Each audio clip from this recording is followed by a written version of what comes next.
Question నేను సోనియా. కృష్ణా గోదావరి నదుల నీటి వాడకంపై విమర్శలు కొనసాగుతూనే ఉన్నాయి.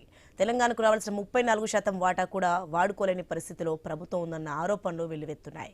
కృష్ణా గోదావరిలో కావాల్సిన నీళ్లు ఉన్నా వాడుకోలేని పరిస్థితి దాపురించిందన్న విమర్శలు వెల్లువెత్తున్నాయి. ఇక గోదావరిలో రాష్ట్రానికి కావాల్సిన నీళ్లు ఉన్నా వాడుకోలేని పరిస్థితిలో రాష్ట్రం ఉందని ఆరోపించారు మాజీ మంత్రి హరీష్ రావు. సమ్మక్క సాగర్ దగ్గర 16,000 క్యూసెక్ల నీటి ప్రవాహం ఉన్నా ప్రభుత్వ నిర్లక్ష్యం వల్ల వాడుకోలేకపోతున్నామన్నారు. హన్మకొండ జిల్లాలోని దేవనపేటలో దేవాదుల పంప్ హౌస్ ను పరిశీలించారు హరీష్ రావు. దేవాదుల ప్రాజెక్టులో ఎన్నో ఇబ్బందులు వచ్చినా పనులు పూర్తి చేశామని అంటున్నారు హరీష్ రావు.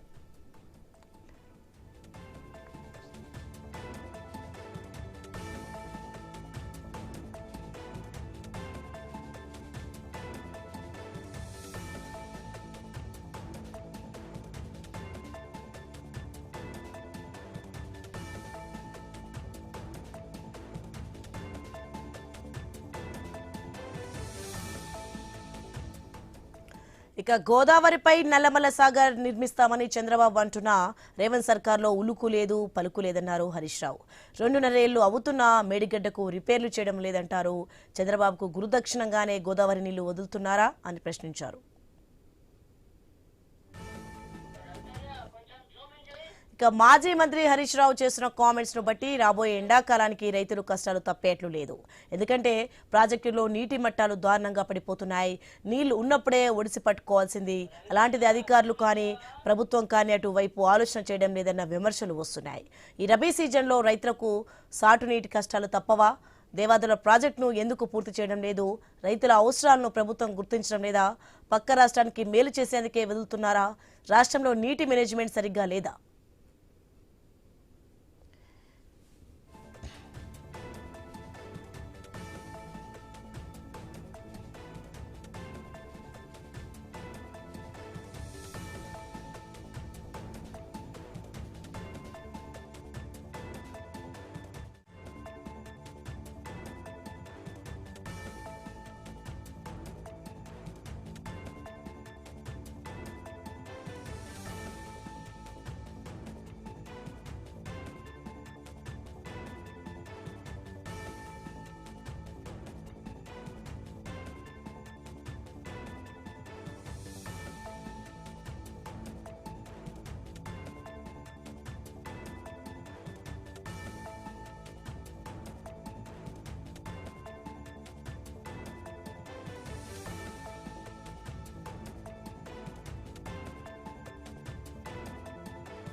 రెడ్డిగా ఇదే అంశానికి సంబంధించి మరింత సమాచారం మా కొలీగ్ శివాని లైవ్ లో సిద్ధంగా ఉన్నారు న్యూస్ నుంచి. ఎస్ శివాని, మనం చూసిన మొత్తానికి అయితే తెలంగాణలో అయితే కృష్ణా గోదావరి నీటి వాడకంపై అయితే విమర్శలు వెలువెత్తున్నాయి. హరీష్ రావు కూడా కౌంటర్లు వేస్తున్నారు. దీనికి some డీటెయిల్స్ ఏంటి? Thank you Soni. ఇప్పుడు రాబోయేది ఎండాకాలం కాబట్టి ఉమ్మడి వరంగల్ జిల్లాలో ఉన్న ప్రజల దృష్టి అంతా ఇప్పుడు దేవాదుల ప్రాజెక్ట్ మీద పడిందని చెప్పొచ్చు. ఇప్పుడు సమ్మర్ సీజన్ కాబట్టి ఆ ఏరియాలో వాటర్ పరిస్థితి ఏంటి, నీళ్ళ పరిస్థితి ఏంటి అనేది అందరూ 1000 కళ్ళతో ఆశగా ఎదురు చూస్తున్నారు. సో యాక్చువల్లీ తెలంగాణకు రావాల్సిన 34% వాటా కూడా వాడుకోలేని పరిస్థితి నెలకొంది తెలంగాణలో. తెలంగాణ ప్రభుత్వం ఏం చేస్తుంది అనేది కూడా అందరూ ఆశగా ఎదురు చూస్తున్నారు. సో ఇక్కడ ఇదే అంశానికి సంబంధించి రీసెంట్లీ మాజీ మంత్రి హరీష్ రావు కూడా కమెంట్స్ చేయడం జరిగింది. ఒకవేళ కమెంట్స్ వస్తే ఏం చెప్పారు అని అంటే, ఎన్ని ప్రాబ్లమ్స్ వచ్చినా ఎన్ని అప్స్ అండ్ డౌన్స్ వచ్చినా మేము దేవాదుల ప్రాజెక్ట్ ని కంప్లీట్ చేశామని హరీష్ రావు అంటున్నారు. అండ్ అలాగే గోదావరిపై నల్లమల సాగర్ నిర్మిస్తామని చంద్రబాబు నాయుడు అంటున్నా రేవంత్ సర్కార్ కు ఉలుకు లేదు పలుకు లేదు ఎందుకని అడుగుతున్నారు. అండ్ థర్డ్ పాయింట్ వచ్చేసి 2.5 ఏళ్ళు అవుతున్నా మేడిగడ్డకు రిపేర్లు చేయడం లేదు ఎందుకని అడుగుతున్నారు. Actually Polavaram project Medigadda project ని దృష్టిలో పెట్టుకొని ఈ దేవాదుల ప్రాజెక్ట్ మీద కూడా ఆ ఇంపాక్ట్ పడిందని బీఆర్ఎస్ పార్టీ భావిస్తుంది. ఎందుకు ఈ ప్రాజెక్ట్ ని ఉన్నపలంగా ఆపేశారు అనేది కూడా వాళ్ళు క్వశ్చన్ చేస్తున్నారు. మరోవైపు కాంగ్రెస్ వాదన చూసుకుంటే దేవాదుల ప్రాజెక్ట్ లో కొన్ని లోటుపాట్లు ఉన్నాయి, కొన్ని ప్రాబ్లమ్స్ ఉన్నాయని కాంగ్రెస్ పార్టీ చెప్తుంది. ఫేజ్ 1, ఫేజ్ 2, ఫేజ్ 3లో లీకేజ్ ప్రాబ్లం ఉందని ఆ ప్రాజెక్ట్ ని ఆపేయాల్సి వచ్చిందని కాంగ్రెస్ ప్రభుత్వం చెప్తుంది. సో ఇటు 2 వర్షన్స్ ని చూసుకుంటే మధ్యలో నలుగుతుంది మాత్రం అక్కడ ఉండే ప్రజలే అని చెప్పొచ్చు. ఎందుకంటే నీళ్లు ప్రవహిస్తున్న అక్కడ నుంచి ఇది లిఫ్ట్ ఇరిగేషన్ ప్రాజెక్ట్ కాబట్టి ఎత్తిపోతులు జరగడం లేదు, మిగతా రిజర్వాయర్స్ కి వాటర్ వెళ్ళట్లేదు అనేది అక్కడ ప్రజలకున్న మెయిన్ ప్రాబ్లం. అండ్ అంటే లైక్ డైలీ యూస్ పర్పస్ కి కాకుండా తాగునీళ్ళు ప్రాజెక్ట్ కూడా అక్కడ చాలా మెయిన్ రీజన్ అని కూడా వాళ్ళు చెప్తున్నారు, మెయిన్ ప్రాబ్లం అని కూడా చెప్తున్నారు. సో అంటే ఇటు డైలీ యూజెస్ తో పాటు అక్కడ తాగునీళ్ళు కూడా ప్రాబ్లం అని వాళ్ళు చెప్తున్నా ఎందుకు ప్రభుత్వం పట్టించుకోవట్లేదు అనేది ప్రజలతో పాటు బీఆర్ఎస్ పార్టీ కూడా వాదిస్తుంది, క్వశ్చన్స్ అడుగుతుంది. ఎందుకు అంటే ఇప్పుడు రెయినీ సీజన్ అయిపోయింది, రెయినీ సీజన్లోనే వాటర్ని ఒడిసి పట్టుకోవాల్సింది పోయి ఎలాంటి చర్యలు తీసుకోలేదు. సో ఇప్పుడు రెయినీ సీజన్ అయిపోయింది, వింటర్ సీజన్ అయిపోయింది, నెక్స్ట్ వచ్చేది సమ్మర్ సీజన్ కాబట్టి అక్కడ ఉన్న ప్రజలు ఎలాంటి పరిస్థితిని ఎదుర్కోబోతున్నారు. ఓకే, పంటల సంగతి పక్కన పెట్టేస్తే అక్కడ నార్మల్ డైలీ యూస్కి వాటర్ కానీ తాగునీరుకి వాటర్ కానీ ఓకే భగీరథ మిషన్ అన్నారు కానీ అక్కడ వాటర్ సప్లై లేదని కూడా కొందరు చెప్తున్నారు.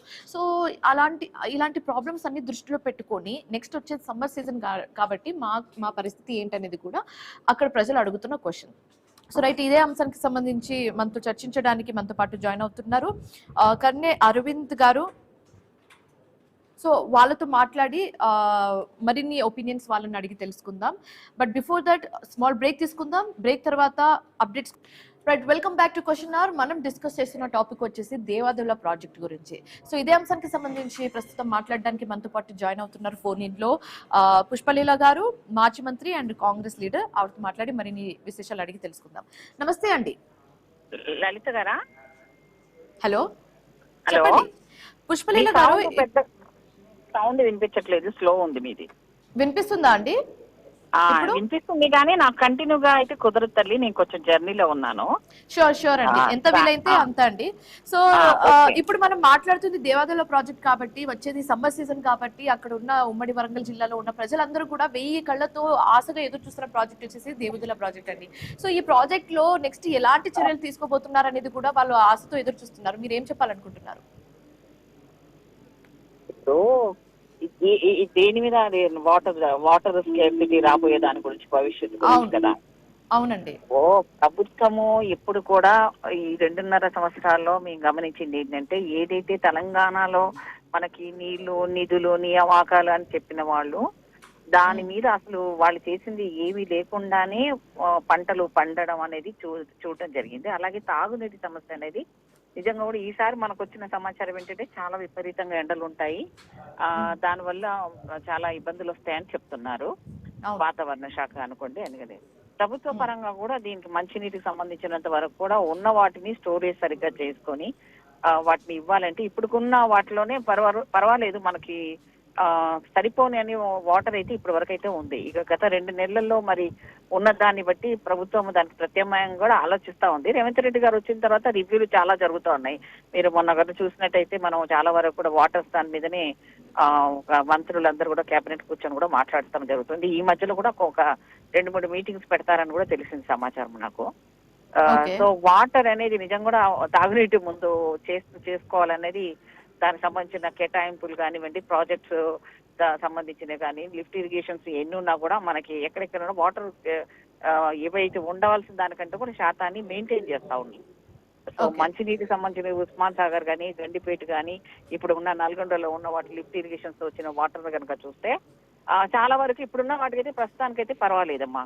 కృష్ణా గోదావరి వాటర్, మన కృష్ణ వాటర్ అయితే మాకు పుష్కలంగా ఇప్పుడు నాగార్జున సాగర్ నుంచి కానీ ఇవన్నీ కూడా వచ్చే వాటర్ కూడా ప్రజలకు చాలాగా బాగున్నాయి. పుష్పలీల గారు, ఇప్పుడు మాజీ మంత్రి హరీష్ రావు చేసిన కమెంట్స్ మీరు చూసే ఉంటారు. ఆయన చెప్తున్న ఏంటంటే, ఒకసారి చెప్పండి ఏమన్నాడు ఆయన ఏమన్నారంటే, ఎన్ని అప్స్ అండ్ డౌన్స్ వచ్చినా వాళ్ళ ప్రభుత్వంలో ఆ ప్రాజెక్ట్ ని మేము లిఫ్ట్ ఇరిగేషన్ ప్రాజెక్ట్ ని కంప్లీట్ చేసాము, కానీ ఎందుకు కాంగ్రెస్ ప్రభుత్వం ఆ ప్రాజెక్ట్ ని ఆపేసిందో, ఫేజ్ 1, 2, 3 లో ప్రాబ్లమ్స్ ఉన్నాయి, లీకేజ్ ఉందనో, అంటే పోలవరంలో మేడిగడ్డలో ప్రాబ్లమ్స్ ఉన్నాయి అనేది ఈ ప్రాజెక్ట్ ని కూడా ఆపేశారన్న ఒక వాదన అయితే బీఆర్ఎస్ చేస్తుంది. సో హరీష్ రావు గారు ఏదైతే మాట్లాడతారో వాళ్ళు చేసిన ప్రాజెక్ట్స్ లో చూసాం కదా ప్రజలు, మీరు నేను మీడియా కాదండి, ఇక్కడ రాజకీయాలు పక్కన పెడితే ఆ ప్రాజెక్ట్ స్టార్ట్ చేస్తే అక్కడున్న వాటర్లు అవి ఎంత వరకు మునిగిపోయాయో చూసాం మనము. దాని మీద కరెంట్ బిల్లులే ఎన్ని కట్టాల్సి వచ్చింది చూసాము. ఆ దాంట్లో ఫస్ట్ సెకండ్ ఫేజ్ బానే ఉంది కదా, అందులో వాటర్ ఎందుకు వాడుకోవటం లేదంటే ఎక్కడ వాటర్ వదిలితే ఎక్కడ ఏమై జనాలకు నష్టం జరుగుతుందన్న భయంతోనే టెక్నికల్ గా అందరితో కూడా ముఖ్యమంత్రి గారు మాట్లాడడం కూడా జరిగింది. దానికి ప్యాకేజ్ అంటే మామూలుగా లీకేజ్ అయిన దానికి ప్యాకప్ చేస్తే సరిపోతుంది అంటున్నారు. మరి అది మీ హయాంలోనే జరిగింది కదా, హరీష్ రావు గారి హయాంలోనే. మీరే ప్యాకేజ్ మీరు ఆ ఇంజనీర్స్ పట్టుకొని మీరే ఆ టెక్నికల్ గా నష్టాన్ని మీరు పూరించి ఇవ్వండి చాలు. కానీ ప్రభుత్వంలో ఇప్పుడు మీరున్నారు కాబట్టి ఆ బాధ్యతను మీరు తీసుకొని నష్టం చేసింది ప్రజల ధనాన్ని దుర్వినియోగం చేసింది మీరే కదా. ఇదే వేరే దేశాల్లో అయితే వీళ్ళని క్రైమ్ కింద అసలు జైల్లో కాదు. కరెక్టే అండి, ఆ బాధ్యత మీరే తీసుకొని వాళ్ళు ఎక్కడ తప్పు చేశారు, ఏం తప్పు చేశారని మీరే నిలదీసి అతను ప్రాజెక్ట్ ని సరిచేయాల్సిన బాధ్యత మీది కదా. టెక్నికల్ గా చూస్తే అది ప్రాబ్లం ఏంటంటే అది అంత తొందరగా అది ఫిల్ చేయడం అంత ఈజీ కాదు. ఒక ఫిల్ చేసిన వాటర్ ను వదిలేస్తే అక్కడున్న గ్రామాలకు ఎఫెక్ట్ అవుతుంది, జనాలకు నష్టం జరుగుతుందని వాళ్ళు భయపడుతున్నారు. సో ఈయన మన అడ్డం నిలబడి ఆపుతాడా? రేపు ఏదైనా జరిగే నష్టానికి మళ్ళీ ప్రభుత్వాన్ని నిందించడం వాళ్ళ పని కదా. చేసిన తప్పులన్నీ వాళ్ళే చేశారు. మళ్ళీ అందులో ఉన్నాయి తప్పేముంది, ఇవి వాడుకోవచ్చు కదా, అది వాడుకోవచ్చు కదా, ఉచితాలు ఇస్తున్నాడు. ఉన్నప్పుడు సరిగ్గా చేసి ఏడిస్తే బాగుండేది కదా. ఈ రోజు ఇంత నష్టం జరగడానికి జనాలకు నష్టం, ప్రజాధనాన్ని దుర్వినియోగం చేసింది వీళ్ళైతే దాన్ని చేయొచ్చు కదా. అంటే దానికి ఎంత డబ్బులు అయితే సరే అండి, ఓకే వాళ్ళు తప్పు చేశారని అంటున్నారు. ఓకే, ఇప్పుడు 2.5 years అవుతుందండి. మేము ఆల్రెడీ టెక్నికల్ ఎక్స్పర్ట్స్ తో మాట్లాడారు. ఓకే ఓకే పుష్పలీల గారు, ఇప్పుడు నా క్వశ్చన్ ఏంటంటే ఇప్పుడు 2.5 years అవుతుందండి ప్రభుత్వం, మీరు ప్రభుత్వంలో వచ్చి 2.5 years అవుతుంది. వాళ్ళు తప్పు చేశారు, తప్పులన్నీ పక్కన పెట్టేస్తే అక్కడ నీళ్ళందక ప్రజలు అల్లాడిపోతున్నారు. ఆ ప్రాజెక్ట్ కి సంబంధించి ఎలాంటి పురోగతి మీద మీరు ఫోకస్ చేస్తున్నారు అనేది చెప్పించండి అమ్మా. అక్కడ నీళ్లు లేవని అక్కడతో చెప్పించమనండి, నేను మాట్లాడతా. హరీష్ రావు గారు ఆయన జనాలను వేసుకొని ఏమైనా చేసుకొని అట్లాంటి ఏమైనా సీన్ క్రియేట్ చేస్తున్నాడేమో. మా టెక్నికల్ ఎక్స్పర్ట్స్ కూడా నేను కూడా ముఖ్యమంత్రి గారికి చెప్తాం, మేము కూడా చెప్పి వాళ్ళకి పంపిస్తాము. మాది కనుక ఈయన చెప్పింది అది కనుక ఫెయిల్ అట్లా కరెక్ట్ కాదని తెలిస్తే మరి హరీష్ రావు దానికి ఏం సమాధానం చెప్తారు చెప్పండి. ప్రస్తుతం ఉన్న పరిస్థితుల్లో అయితే వాటర్ లేకుండానే ఏదో పంటలు పండాయని అన్నారు. వాటర్ అసలు అందరి నుంచి ఆ కెనాల్ తో వాటర్ మనం ఉపయోగించుకోకుండానే సేమ్ అంతకంటే ఎక్కువ కూడా వరి పంట పండడం జరిగింది. మరి ఇప్పుడు అక్కడ వాటర్ లేదనడానికి ఈయన అనే మాటలు ఎంతవరకు కరెక్ట్ అండి? జనాలను మభ్య పెట్టడమే హరీష్ రావు పని. అబద్ధాలు చెప్పడంలో నంబర్ 1 హరీష్ రావు. వీళ్ళు ముగ్గురు కంటే కూడా డేంజరస్ హరీష్ రావు. అర్థమైంది? ఫ్రాడ్ జరగడానికి ఇన్ని చేయడానికి కారణం హరీష్ రావే కదా. కాంట్రాక్టర్లు బతికించుకొని పనులు చేశారు. ఏ రోజైనా ఇవన్నీ పట్టించుకొని ఉంటే టెక్నికాలజీ అన్ని చూసుకొని ఉంటే బాగుండేది. ఇప్పుడు మేము ఎందుకు పట్టించుకోవడం లేదు? 100% పట్టించుకుంటున్నాము. అక్కడ ఉన్న జనాలు మీరు అన్నారు కదా, మళ్ళీ కూడా మేము ఒకసారి పంపిస్తాం. రైట్ అండి. సో ఇదే అంశానికి సంబంధించి మాట్లాడడానికి కర్నే అరవింద్ గారు కూడా జాయిన్ అయ్యారు, బీఆర్ఎస్ నాయకులు. ఆయనతో కూడా మాట్లాడదాం. అరవింద్ గారు, మీరు ఇప్పటి వరకు పుష్పలీల గారు చెప్పినవన్నీ విన్నారు కాబట్టి ఆవిడ ఏమంటున్నారు అనేది మీకు క్లారిటీ ఉండే ఉంటుంది. సో ఏం చెప్పాలనుకుంటున్నారు మీరు? మేడం, ముందుగా మీకు ప్యానెల్లో ఉన్నటువంటి మేడం పుష్పలీల మేడం గారికి నమస్కారాలు మేడం. Good afternoon. ఎవరేం చెప్పినప్పటికీ కూడా తెలంగాణ రాష్ట్రాన్ని అంధకారం చేసింది కాంగ్రెస్ పార్టీ, అది ముమ్మాటికి వాస్తవం. తెలంగాణ రాష్ట్ర ప్రయోజనాలు పట్టనటువంటి గతంలో కూడా మీరు చూసిండ్రు. వైఎస్ రాజశేఖర రెడ్డి గారు అధికారంలో ఉన్నప్పుడు ఏ రకంగా మన ప్రాజెక్టులన్నీ తీసుకుపోయినరో మీరు చూసిండ్రు.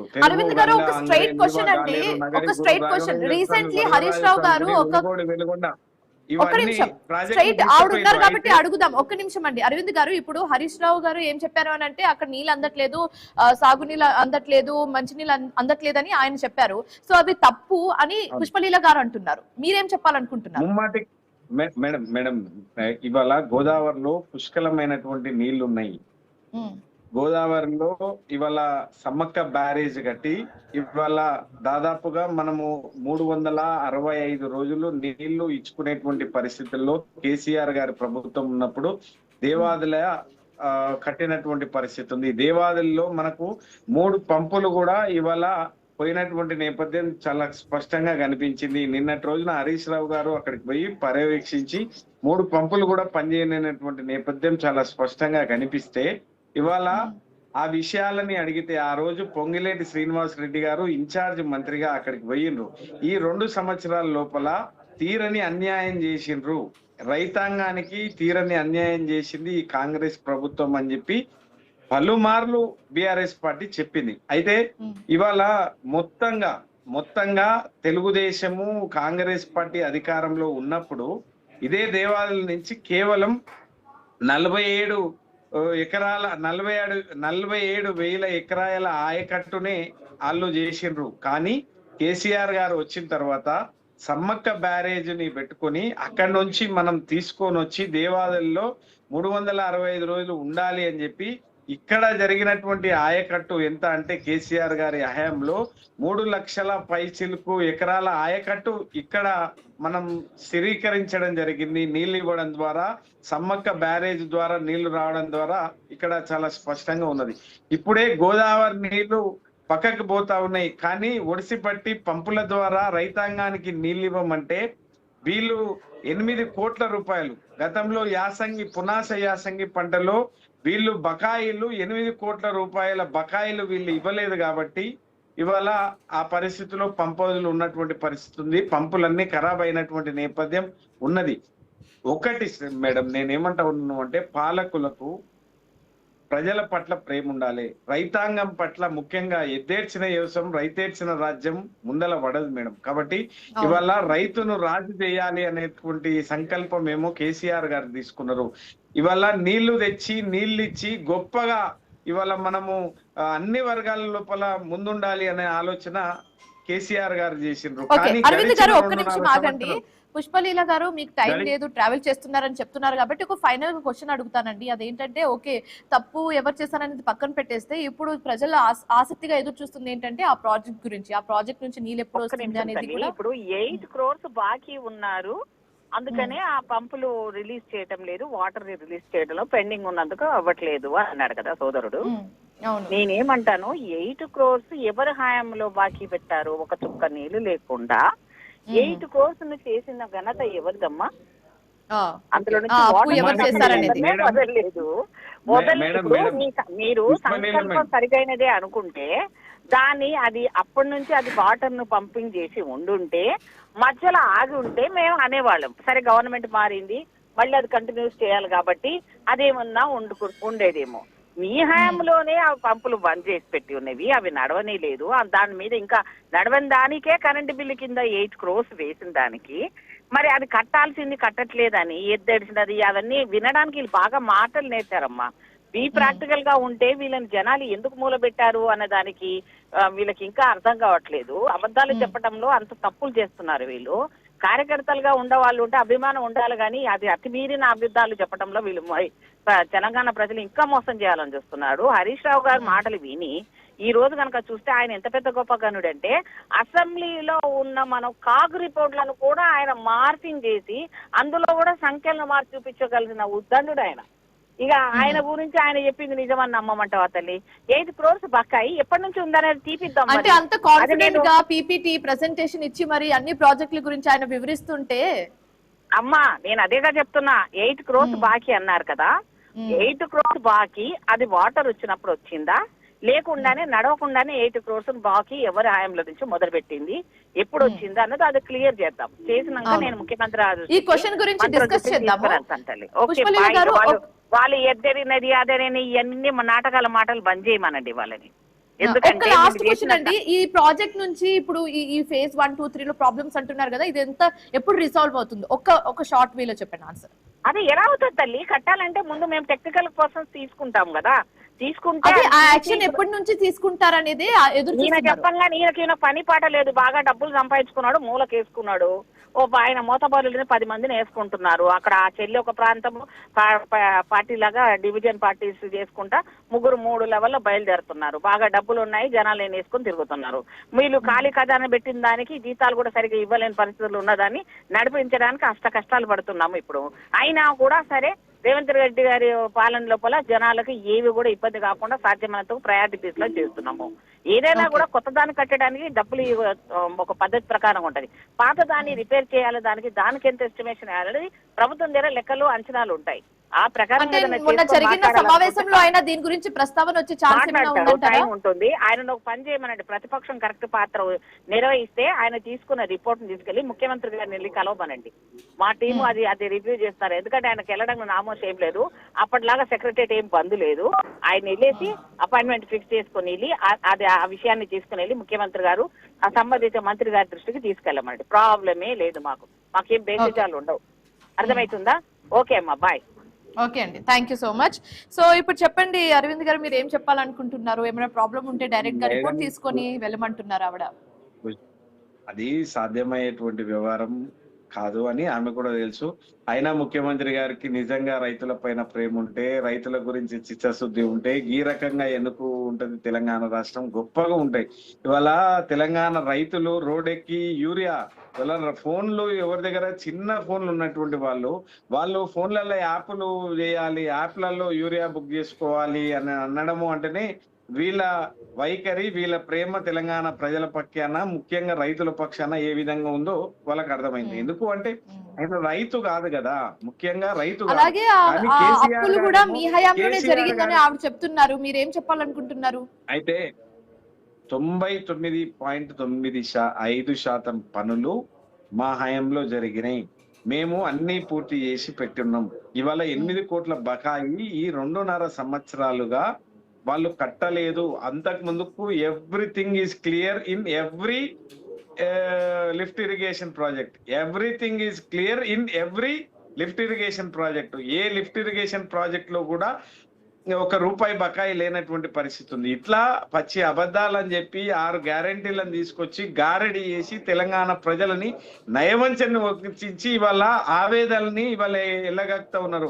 మేము అరవింద్ గారు, ఇప్పుడు ఈ లిఫ్ట్ ఇరిగేషన్ ప్రాజెక్ట్ కి సంబంధించి ప్రభుత్వానికి ఒక క్లారిటీ ఉందా లేదా అని నేను అడిగితే మీరు ఏం చెప్తారండి? ఏ ప్రభుత్వానికి? కాంగ్రెస్ ప్రభుత్వానికి, కాంగ్రెస్ ప్రభుత్వానికి. కాంగ్రెస్ ప్రభుత్వం, ఇప్పుడు ప్రస్తుతం ఉన్న కాంగ్రెస్ ప్రభుత్వం.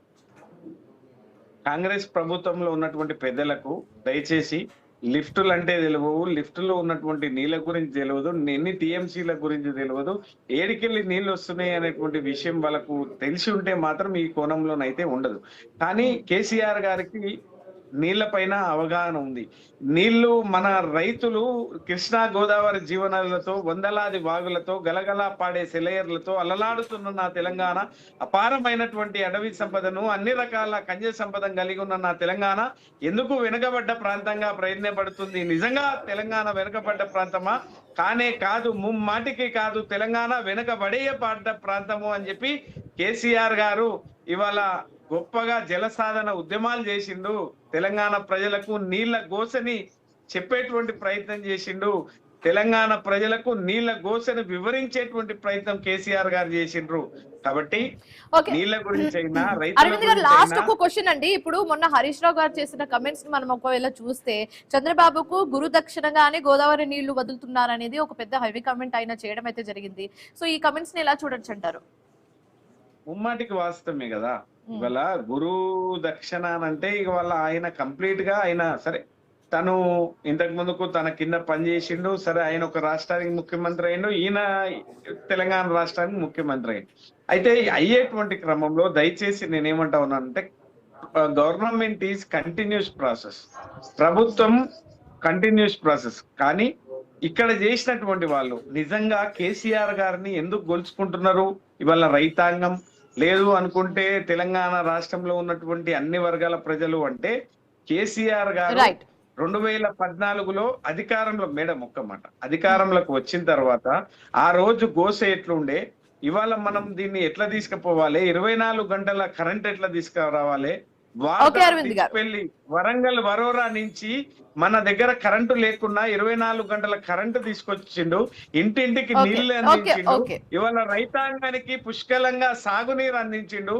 ఇవాళ గొప్ప కార్యక్రమాలు కేసీఆర్ గారు చేసిండ్రు. కాబట్టి ఇవాళకి కూడా కేసీఆర్ గారే రావాలి, ఈ రాష్ట్రానికి కేసీఆర్ గారే శ్రీరామ రక్ష అనేటువంటి పద్ధతుల తెలంగాణ రాష్ట్రంలో ఉన్నటువంటి రైతాంగం, అన్ని వర్గాల ప్రజలు కోరుకుంటున్నారు. వీళ్ళకు thank you so much Arvind garu, thank you so much Pushpaleela garu join అయినందుకు, మీ ఒపీనియన్స్ ని మాకు తెలియజేసినందుకు థ్యాంక్స్ ఫర్ జాయినింగ్ us.